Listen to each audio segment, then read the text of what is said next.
Bell पहाड़ी, जिसका नाम आता है बेले पत्थर के पहाड़ से। बेले meaning marble in Bengali and combining with पहाड़ इट इज़ बेल पहाड़ी। तो इस एरिया के जितने भी पहाड़ है it is naturally of marble stones.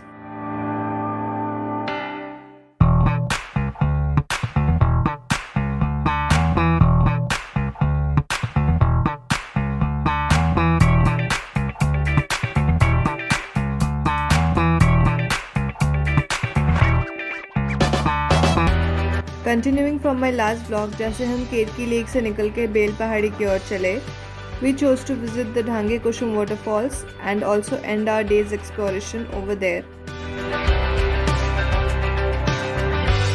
Dhange Kushum waterfalls which is very close to Belpahari and ये झारखंड बॉर्डर के एक विलेज में है जो कुछ सालों पहले तक एक्सेसिबल नहीं था by road. One of the reason being माओवादी या फिर टेररिज्म जो इस एरिया में ज़्यादातर हुआ करता था।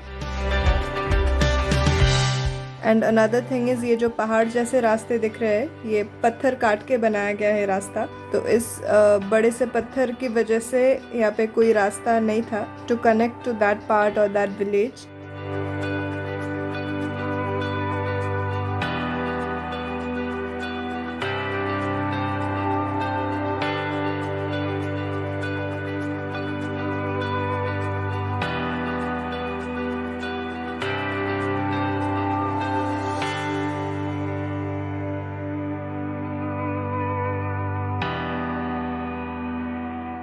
तो विद आवर हंग्री टमीज हम लोग पहुंच गए थे ढांगे कुसुम के पास and we stop by this newly opened Hudhudi home stay to order for our lunch, क्योंकि तब तक लंच नहीं हुआ था हमारा एंड इस एरिया में ऐसे कोई और खाने की जगह है भी नहीं। तो हम लोग ने यहाँ पे लंच के लिए बोल के ढांगे कुसुम हाइकिंग के लिए चले एंड घूम के वापस यहाँ पे आके लंच किए। ढांगे कुसुम हाइकिंग ट्रेल जैसे ही शुरू हुआ we notice some items curved out of rocks made by the locals. Of course ये यहाँ का स्पेशलिटी है, यहाँ का पत्थर से बनाया जाता है।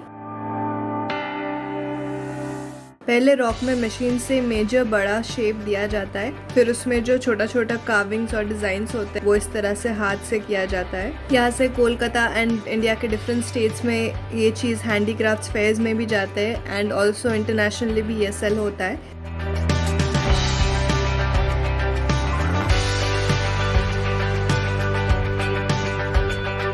और ये भी कुछ 20 मिनट्स का हाइकिंग था एंड थोड़ा इजी भी था। ये यहाँ पे रॉक्स ज़्यादा नहीं था बट अप डाउन थे, बट डिफ़िकल्ट रॉकी टेरेन ज़्यादा नहीं था यहाँ पे।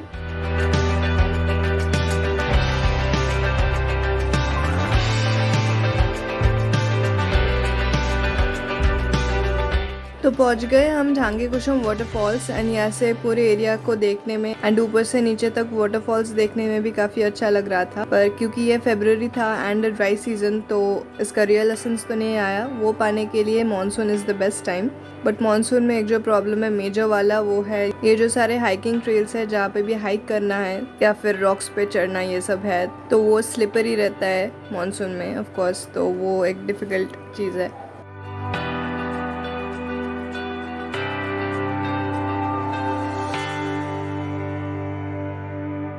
लौटते वक्त कुछ सोवेनियर्स हम भी खरीद लिए यहाँ से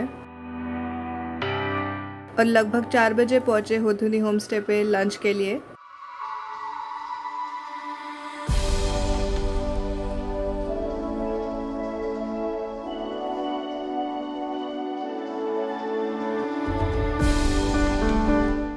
तो अभी 4 बजे आए एंड अभी खाने आए हैं यहाँ पे ढांगे कुसुम वाटरफॉल्स के पास जो एक नया होम स्टे बनाया जा रहा है अभी तक एक्चुअली। तो यहाँ पे हम लोग बोल के गए थे यहाँ ढांगे कुसुम जानने से पहले यहाँ पे बोल के गए थे हमारा खाना, तो खाना रेडी है एंड बहुत ऑब्वियसली भूख लग गई है। जैसे शानदार था ये जगह वैसे ही शानदार था यहाँ का खाना। Everything organic, cultivated and serve from the local fields. And पता नहीं क्यों ये जगह मुझे बहुत ज़्यादा जखामा की तरह लग रहा था, क्योंकि यहाँ पे ये जो फील्ड्स है, फार्म्स, ओपन फील्ड्स है एंड सामने ये माउंटेन है। ऐसा ही कुछ लैंडस्केप है जखामा का भी and Jakhama which is the starting point of the Dzukou valley trek in Nagaland. तो if you have been there or have seen pictures you might be able to relate. But in this trip I was really not expecting कि हम ऐसे किसी जगह पे बैठ के lunch करेंगे with this kind of view.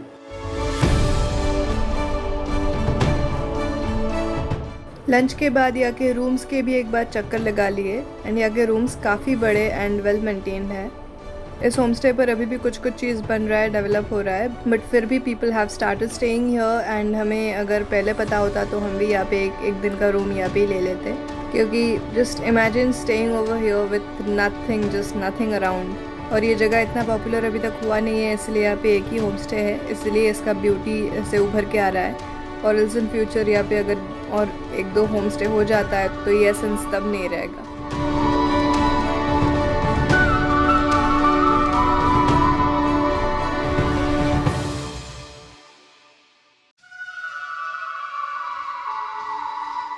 And being a responsible traveler, I'm just requesting you all to keep these unexplored places as clean as possible. If you have a habit of carrying any kind of plastics and littering the place where you are traveling, please don't do that over here or anywhere you are traveling. Try to alter your plastic materials with any kind of sustainable products, and if you need to throw anything, please find a dustbin for that.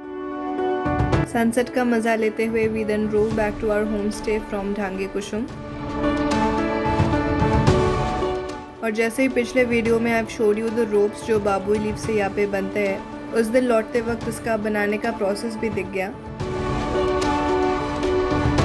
ये ropes फिर market places में ज़्यादा cell होता है यहाँ पे locally, then Kolkata में and दूसरे शहरों में भी।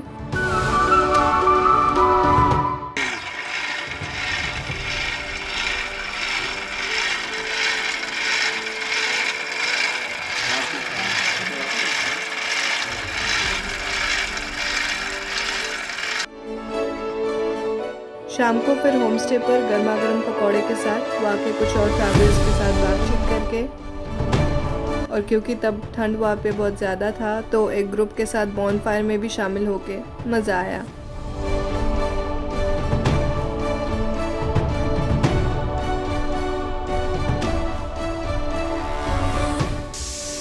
और आपको इस होम स्टे के बारे में थोड़ा बता दूँ, जब भी हम होम स्टे का नाम लेते हैं तो the picture that comes to my mind is the typical Himalayan homestay जहाँ पे हम रह चुके हैं ऑलरेडी, वो आता है नज़र में। But homestay basically means staying with the locals in their own houses. So यहाँ पे बंगाल के गांव में आके होम स्टे में हम पहली बार रह रहे हैं। मतलब basically it's proper hut, a village hut where we are staying, right? It's not even hut shaped lodge or resort or anything like that. It's proper pure simple village hut. यहाँ पे किसी भी चीज़ की कमी तो नहीं है। Starting from hospitality to food to the ambience and the beautiful location, everything is so perfect. यहाँ पे pure rustic vibes मिलने वाला है आपको, तो वो चीज़ तो यहाँ पे बहुत ही ज़्यादा enjoy कर रहे हैं। और हाँ, यहाँ का जो दो ड्रॉबैक्स जो मुझे नज़र आया वो है यहाँ का वॉशरूम, वो थोड़ा छोटा है, अंदर हुक्स वगैरह भी नहीं है, मतलब कुछ कपड़े वगैरह अगर हैंग करने हैं तो। And the second one is यहाँ पे नेटवर्क कवरेज बिल्कुल भी नहीं है, कोई भी कनेक्शन यहाँ पे ठीक से काम नहीं करता है, मतलब पूरा नील हो जाता है टावर। लाइक 6-7 किलोमीटर के बाद नेटवर्क कवरेज फिर मिल जाता है। तो चलिए एक रूम टूर कर लेते हैं। अभी ये था हमारा रूम फॉर डे 1। एकदम एक सुंदर सजाए हुए गांव के घर के इंटीरियर्स देख रहे हैं अब आप। यहाँ रूम्स में जितने सारे पेंटिंग्स देख रहे हैं या फिर बाहर जितने सारे पेंटिंग्स किया हुआ है, ये सब कुछ यहाँ का लोकल्स का ही बनाया हुआ है। मतलब how talented they are and how beautiful it is.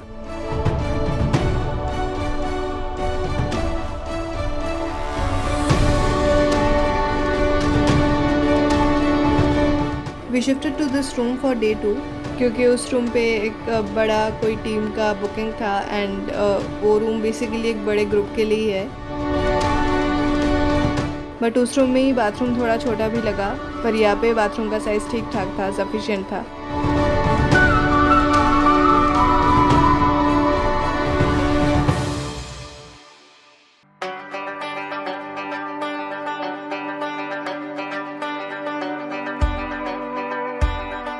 From experiencing a basic rural stay to feeling the early morning vibe and watching the early morning activities in a village,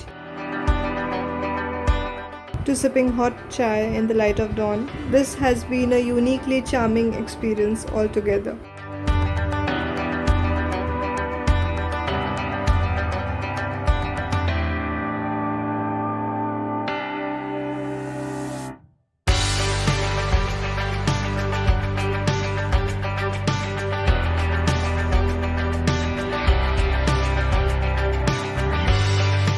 nature, पहाड़, forest, ये सब कुछ तो किसी और जगह पर भी मिल सकता है, पर इस जगह का खासियत था ये प्रिटी क्यूट मड हाउसेस, जो इस जगह में एक फील डाल देता है। और यह सारे गांव में ऐसे ही घर है, ये ऑलरेडी आप देख चुके हैं। पर हमारा पवित्र होम स्टे था आगुई बिल गाँव में, तो हमें ठीक से स्कोप मिला सिर्फ ये वाला गाँव घूमने का।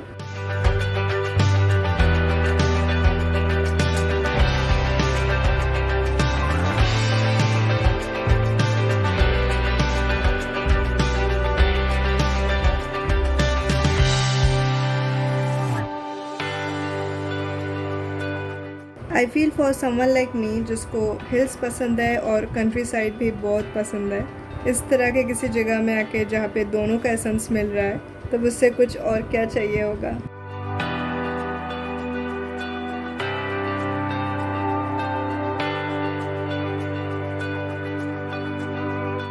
Imagine staying over here and looking at this view on a moonlit night, no other lights around and sky full of stars. ऐसे ही कुछ एक्सपीरियंस किए हम भी।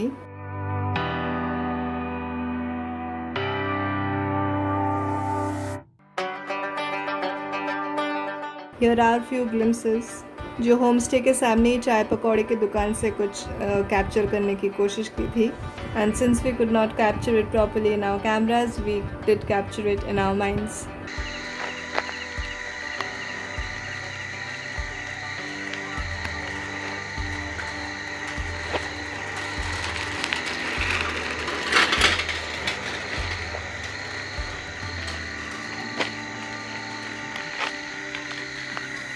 और ये यहाँ पे ही ख़त्म नहीं होता। इस एक्सपीरियंस को और शानदार बनाने के लिए we got to meet a group of retired bankers and their wives.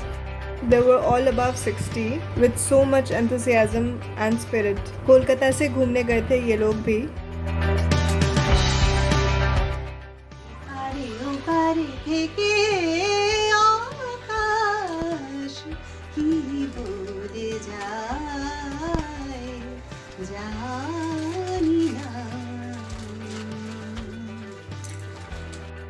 গানের কানা কানে কথা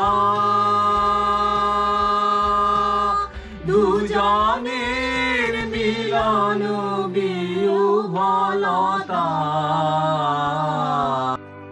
कहानियाँ, कविताएं और गाने सुनते और सुनाते हुए शाम से कब रात हो गया और ये चार्मिंग सी एक्सपीरियंस कब मेमोरेबल बन गया पता ही नहीं चला। অনেক টানাপোড়েন শেষে ট্রেনের পরে বাসে নেমেই দেখি হলদে জলে মেঘেরা ভেসে আসে। একটু পরে তাকিয়ে আমি মেঘগুলোকে খুঁজি, ও মা, রঙে রঙে দোল খেলেছে বুঝি। লঙ্কা জবার ঝোপটা গেল অন্ধকারে ছেয়ে, ছড়া পড়ছে জোনাক পোকার ছোট্ট ছেলে মেয়ে। Our next day was super awesome. बेलपाड़ी में हम लोग कहाँ हाइक किए, कहाँ गए और क्या किए जानने के लिए stay tuned to episode 4। तो मिलते हैं अगले व्लॉग में, तब तक के लिए be happy, be healthy and keep following your dreams। तुझे कमल नहे नहे